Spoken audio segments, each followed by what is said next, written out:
When we are speaking about self-love, you see, which is one of the most intimate experiences of love, we are not really speaking about loving yourself with an effort.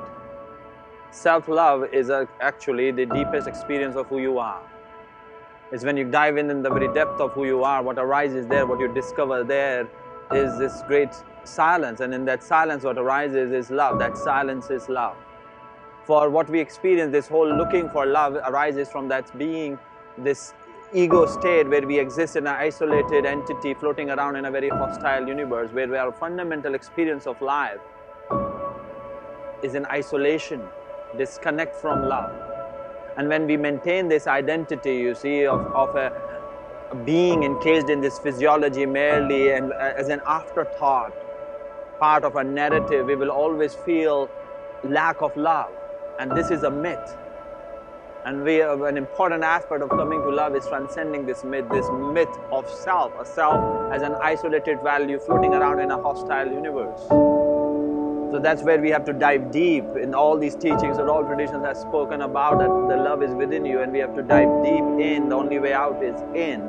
And as you go deep within the very depth of who you are, as you discover that being where there is no isolation, you look and you look and you look, and you cannot find this isolated being but merely in thought. The only place you can find yourself as an isolated entity is in thought, in a narrative, in a story. And when you look beyond that story in the very great depth of who you are, what you discover there is connection.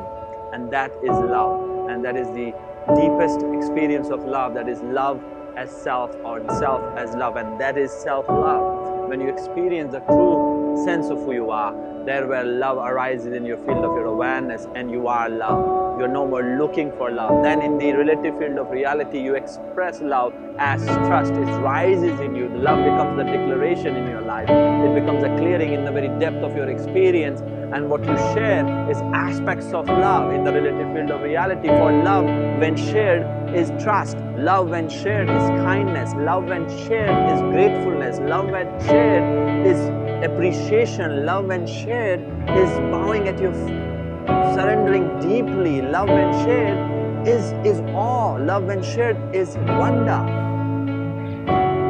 Love, so fundamentally, love is the deepest state of your experience. And when you relate, you can't relate just in this fantasy idea of love. Love in relating has multiple facets. And if we do not have the experience of love within our own self, that is, we do not know the depth of who we are, we will always lack love. We will keep looking for love and we will never discover love. So if you're looking, if you really want to discover love, you must discover yourself. For who you are is love.